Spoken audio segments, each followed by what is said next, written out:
the famous Junkers Ju-87 Stuka, one of the most known weapons of the Second World War.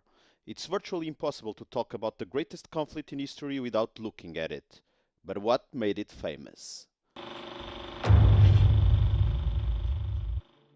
The Junkers Ju-87 was a German dive bomber and ground attack aircraft that terrorized the battlefields of the Second World War. It became so famous that its mere presence was enough for hardened soldiers and tank crews to abandon their positions, especially during the initial part of the war. But let's start at the beginning. The Stuka flew for the first time on the 17th of September 1935. After various design changes, the operational debut was on the Spanish Civil War in 1937, when a single Ju-87 was sent in secret to support the nationalist offensive against Bilbao as part of the Condor Legion, a German voluntary unit. The experience and data gathered during the Spanish Civil War would prove invaluable, and several changes were made to the original Ju-87A, developing the B version just in time for the invasion of Poland. The day before the invasion of Poland and the official start of the Second World War, the Luftwaffe had 366 Stukas available. The first official military action of the Second World War was performed by a group, also called a Kette, of 3 Ju-87. A few minutes past 4:30 a.m. on the first day of September 1939, before the official German declaration of war on Poland, a small group of aircraft bombed Polish positions defending the breach of Dirschau with devastating effectiveness. This would be a prelude to what was to come. Unexpectedly, the first air victory of the Second World War was also achieved by a Stuka. On the 1st of September 1939, a Polish PZL P-11 fighter was shot down while taking off by Lieutenant Frank Neubert near the village of Chorzna. During the 35 days of the Polish campaign, the Luftwaffe lost 31 Ju-87, a small number for the heavy damage the dive bomber caused on the Polish ground and naval forces. An auspicious start for the Stuka, and the result somewhat unexpected, as the aircraft was seen by Germans as being slightly outdated. But it wasn't just the plain effectiveness of the Stuka that made it infamous among Allied forces. A small propeller fitted on the landing gear, known as the Jericho trumpet, produced a frightening wailing sound that increased in proportion to the aircraft's speed.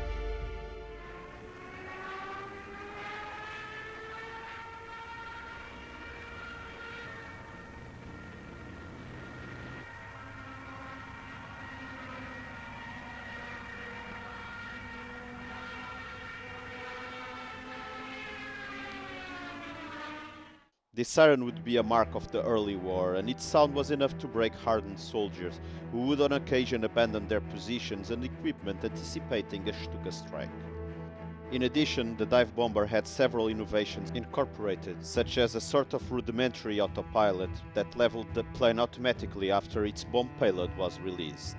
This saved the crew's life in case the pilot passed out under the G-forces exerted during the pull-out period of the bombing run. After the Polish invasion, the Stuka proved invaluable in the invasions of Norway, the Netherlands, Belgium and France. During the Norwegian campaign and the Battle of Dunkirk, the Ju-87 also proved to be extremely effective against Allied naval forces. The dive bomber was instrumental in some of the most decisive battles of the early war, like the Battle of Sedan in France. This was the battle that would see the German armored units break through and encircle the Allied forces in northeastern France and Belgium. Here, the Stuka was used in perfect synchrony with ground troops supporting the fast-moving tank spearheads with whom the infantry couldn't keep up. In many cases, Stuka support had an answering time of 10 to 20 minutes, demonstrating the perfect coordination between the branches of the armed forces. Its precision allowed the bombing of enemy positions as close as 100 meters from the German lines. This was the perfect support for the German fast-moving Blitzkrieg, or lightning war. But the major flaw in the dive bombing concept would be revealed during the Battle of Britain, when during the period between the 8th and 18th of August, almost 20% of the Stuka units were lost. A total of 59 Ju-87 were lost and 33 were damaged during this intense period of air warfare, exposing the chink in the armor. The Ju-87 needed air superiority to be fully effective and was easily shot down by enemy air forces when unescorted. Also, its low speed and the low altitudes after the bombing run made it very hard for escorting fighters to effectively protect Stuka formations. After these unacceptable losses, the Ju-87 was relegated to a secondary role on the Western Front. Still, the German dive bomber had plenty to give and remained a very effective asset on the front lines where the Luftwaffe had air superiority. On the initial phase of the North African campaign and in the Balkans, the Stuka achieved considerable success by sinking several Allied ships in the Mediterranean Sea. Later, during the first days of Operation Barbarossa, the German invasion of the Soviet Union, the Soviets lost as many as 4,000 aircraft, mostly on the ground, with many being claimed by the Stuka. The German dive bomber continued to be effective against most Soviet tanks and was responsible for the sinking of several large ships, including the famous Marat battleship. In 1942, the Stuka continued to be used with success on the Soviet front, having a big role on the infamous battles of Sevastopol and Stalingrad.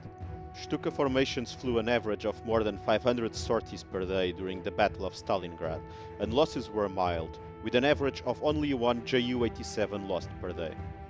This was the inflection point for the Stuka, as with the large defeats of late 1942, the Luftwaffe was slowly losing air superiority over the Soviet front, and just as it had happened on the Battle of Britain, Stuka losses increased considerably and the dive bomber was slowly relegated to secondary roles. During the Battle of Kursk in 1943, several Stuka squadrons were still active, but after the German defeat, the dive bomber started to be replaced by the FW-190F and G ground attack planes, as the Focke-Wulf was able to defend itself from enemy fighters. Some units operated the Ju-87 until the end of the war, but its production was stopped in 1944, and with the skies filled with enemy fighters, the Stuka became a secondary presence at best. The Ju-87 had a very good bomb load, especially the D version, that could take up to 1,800 kilograms of bombs. This was considerably more than other contemporary dive bombers. Stuka pilots were incredibly fond of its handling abilities, especially during the dive. The ability to be handled adequately in every phase of the dive made it a very precise and lethal weapon. Part of the success of the Stuka and a big part of its fame was due to the effect it caused on enemy troops. The terrifying sound it made once the attack run began, coupled with its lethal accuracy, had a devastating effect on enemy morale. The Stuka was a slow airplane, even at the start of the war.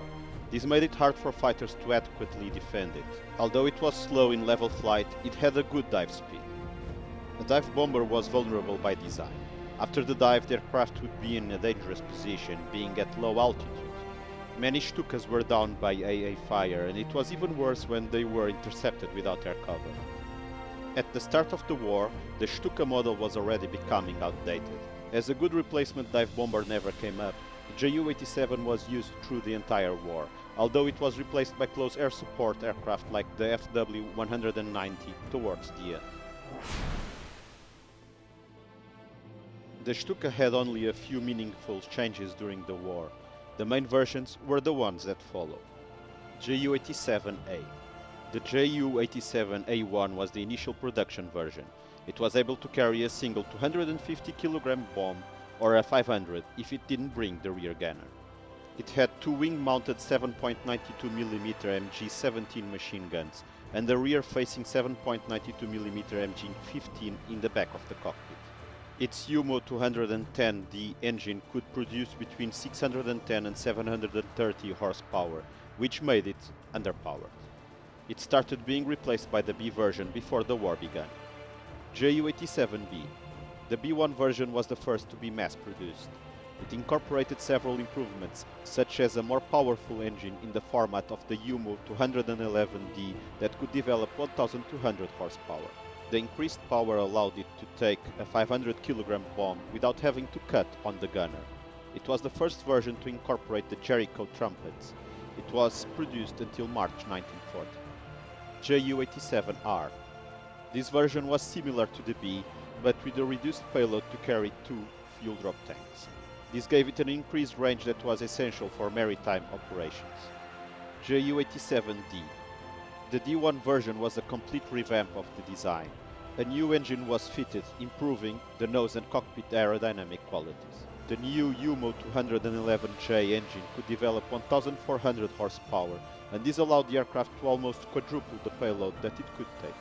It could now take as much as 1,800 kg in bombs. The gunner defensive armament was highly increased, becoming now a dual-barrel 7.92mm MG81Z machine gun. The D5 version changed the wing-mounted machine guns for two 20mm MG151-20 for more ground attack punch. The D version was produced until 1944, and as many as 3,300 units were delivered. Ju-87G. The G version was based on the D, and it was very similar, but for one very big difference. It dropped the dive bombing role to become a ground attack aircraft by adding two massive 37mm board cannon and BK 3.7 cannons. This was necessary due to the increasing armor on Soviet tanks. This was the last operational version of the Stuka. The Ju-87 was such a unique aircraft that it's hard to find others to compare. We've chosen two early war naval dive bombers for the comparison. The Japanese Aiki D3A2 Val Model 22 and the American Douglas SBD-3 Dauntless. The statistics present are for the Ju-87 Model D, the contemporary version. The Ju-87 had the more powerful engine of the three. The Japanese D3A2 was the fastest, but still, all three aircrafts were very slow. The SBD Dauntless had a very good range and was clearly superior in this regard. Although the ceiling wasn't the most important performance characteristic for a dive bomber, here the Japanese D3A2 takes the prize. The Ju-87D could take as much as 1,800 kilograms in bombs at its extreme. This was more than 3 times what the American bomber could, and almost 5 times what the Japanese could. Although the defensive armament of the Ju-87D and SBD-3 were similar, the German MG-81Z had a higher fire rate. Still, unlike the American Browning machine guns, the MG-81 was prone to overheating. Also, the gunner on the American plane had a much better coverage arc, even though this left him exposed. All in all, the SBD-3 had a slightly better defensive armament. Comparing these aircraft is quite hard as they fought on very different battlefields. Still, it is my opinion that the Ju-87D was much superior to the D3A2 and slightly better than the SBD-3. The huge bomb load of the Ju-87 tips the scale towards the Stuka. Based on what we covered, we will rate the most produced version of the Ju-87, the D1 version.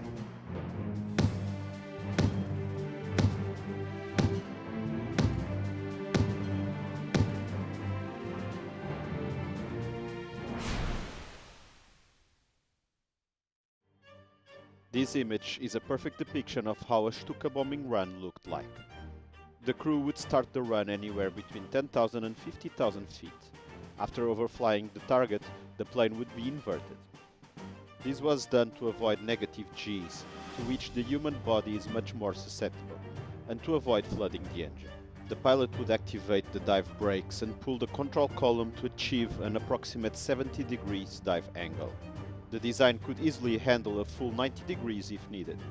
The altimeter had a preset altitude that would warn the pilot for the bomb release, normally at about 1,500 feet. Afterward, the pilot would pull the control column for the recovery. The automated system ensured that the maneuver would be complete even if the pilot was temporarily out, as it wasn't uncommon to suffer up to 6 Gs, which could be enough to knock out temporarily the pilot. It was exactly this maneuver that Hans-Ulrich Rudel used on the 21st of September 1941. That day saw an attack on the Soviet Baltic fleet moored at Kronstadt, near Leningrad. Rudel hit the huge Soviet battleship Marat with a 1,000-kilogram bomb close to the forward superstructure, detonating the forward magazine and obliterating the forward part of the hull. She would sink 2 days later, and 326 men were killed in the process. Hans-Ulrich Rudel was a German ground attack pilot that became notorious for his flying skills using the Ju-87 Stuka. Rudel started as an air reconnaissance pilot, but in 1941, a few months before the invasion of the Soviet Union, he joined the Sturzkampfgeschwader II and became a Stuka pilot. Rudel fought on the Eastern Front and was present in some of the most known battles, including the 1941 push towards Moscow or the infamous Battle of Stalingrad. In February 1943, he flew his mission number 1000 and gained national fame. He was present at the Battle of Kursk, and on the 12th of July 1943, he was credited with the destruction of 12 Soviet tanks. By the end of 1944, he had flown more than 2,400 missions and had destroyed as many as 470 tanks. Before the year was over, he was promoted to Oberst and received the Knight's Cross of the Iron Cross with golden oak leaves, swords and diamonds, the highest level award in Nazi Germany. He was the only person to ever receive it. On the 8th of February 1945, Rudel was badly wounded in the right foot and would have his leg amputated below the knee. Still, he returned to action in May 1945 and would keep fighting until the last day of the war. After the war, he fled to Argentina. His final tally was 2,530 combat missions, of which 430 were on the Focke-Wulf FW-190 ground attack plane and the remaining on the Stuka. He was responsible for the destruction of 519 tanks, more than 800 vehicles of various types, over 150 artillery pieces, 4 armored trains and several bridges. He also sank 1 battleship, 1 cruiser, 1 destroyer and over 70 landing crafts. Even more astonishingly, he was also credited with 51 aerial victories. Before the start of the Second World War, the Stuka was seen by the Germans as being a slightly outdated aircraft. Despite this, it was used very successfully throughout the war, and the Luftwaffe could never really find a replacement. In the early war, the Blitzkrieg style of warfare took the world by surprise. The fast-moving type of warfare was only possible with well-coordinated support from the sky. Fulfilling that role, the Stuka was a key piece in the German Air Force. But its value would decrease during the war, as the Germans were increasingly more on the defensive and lost control of the skies. Still, it would have been very hard to apply Blitzkrieg principles without the Stuka, and so, with more than 6,000 units produced, it was one of the backbone aircraft of the Luftwaffe. Some of its flaws were inherent to its role as a dive bomber, a role that during the war fell more and more out of use in favor of the more effective ground attack aircraft. But its legacy doesn't end with the Second World War. The feats of Hans-Ulrich Rudel and his experience using the G version were used to create one of the most famous modern ground attack aircraft, the American Fairchild A-10 Thunderbolt. It is almost impossible to write the history of the Second World War without at least mentioning the Stuka and its role. Thank you so much for watching. Please consider leaving a like, subscribing and pressing the notification button. It would help me a lot. Feel free to tell me what can be done better in the comments below. There will be plenty more videos to come.